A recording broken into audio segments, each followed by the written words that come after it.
Every year, thousands of students pack their bags to study law at some of the oldest, most prestigious universities in the world. It is a massive commitment. You are looking at 3 years away from home, navigating a new culture, and paying a steep premium in international tuition fees. Which brings up the most practical question you have to ask yourself before applying. Does this investment actually pay off? The reality often surprises international applicants. Holding a UK law degree does not automatically give you the right to practice law. There is no single yes or no answer to whether the degree is worth the cost. The value you extract from those 3 years shifts completely based on your ultimate career goals. This decision tree outlines the 3 main paths graduates take. You might be aiming to practice in the UK, planning to take the degree back to your home country, or intending to pivot into a completely different sector like finance or politics. To figure out if the time and money are justified, we have to look closely at which of these 3 roads you actually plan to travel.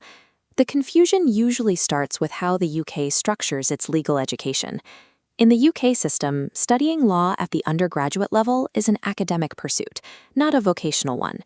You spend your time figuring out what the law is, tracing its historical sources, and examining how it evolves. The coursework asks you to debate legal theory and read extensive case summaries, rather than drafting contracts or practicing courtroom advocacy. We can see the distinction clearly on this matrix. On the left, the academic degree focuses purely on legal theory. On the right, vocational training handles the practical, daily realities of the job. Completing the theoretical coursework on the left side of this board does not bypass the need for the right side. If you want to interview clients or represent them in court, you will have to complete entirely separate, specialized training after you graduate. In England and Wales, that subsequent training splits into 2 highly structured professions, working as a solicitor or practicing as a barrister. Becoming a barrister involves a highly traditional track of pupillage and advocacy training that is completely distinct from your university lectures.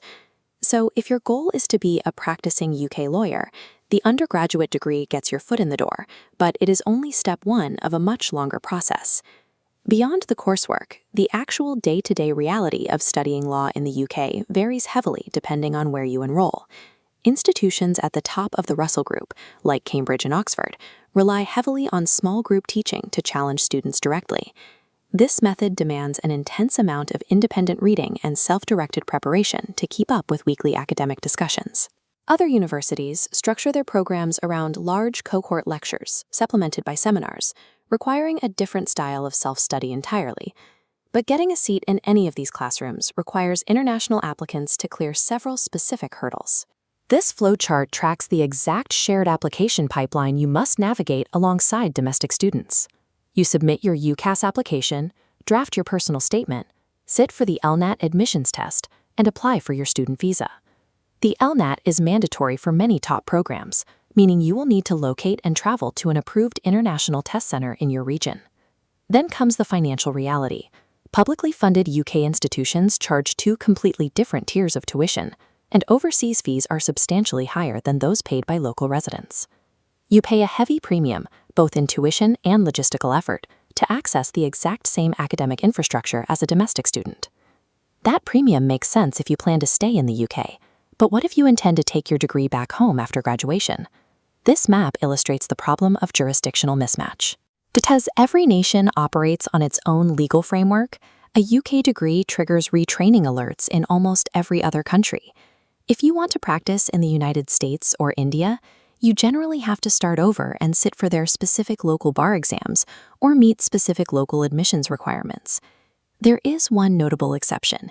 It may be possible to practice English law abroad if you are hired by a specific international commercial law firm for their overseas offices. Outside of that corporate track, retraining according to local laws is usually the inevitable next step. The reputation of a British university carries weight globally, but the legal qualification itself does not cross borders without significant extra effort. By looking at these variables, we can map out whether the investment actually makes sense for your specific situation. Let's look at this scorecard covering the 4 most common applicant profiles.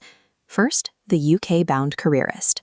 Your goal is to work as a solicitor or barrister in England or Wales. For you, the return on investment is high. The degree builds an ideal foundation and saves you from paying for a conversion course later. Second, the return home international. You want to practice law, but in your native country. Here, the return is mixed. You secure a prestigious resume item, but face the heavy friction of paying for and passing another set of local qualifications. Third, the prestige pivot. You don't want to be a lawyer at all. You are aiming for finance, politics, or corporate leadership. This offers a surprisingly strong return. The rigorous coursework develops the exact critical thinking skills highly valued in those industries. Finally, the budget constraint.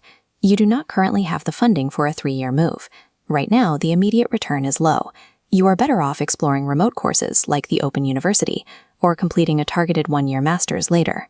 Studying law in the UK places you at the center of deep legal history and intense intellectual rigor. But prestige alone doesn't justify the cost. The degree pays off when the academic path you choose perfectly aligns with the geographical and professional finish line you intend to cross.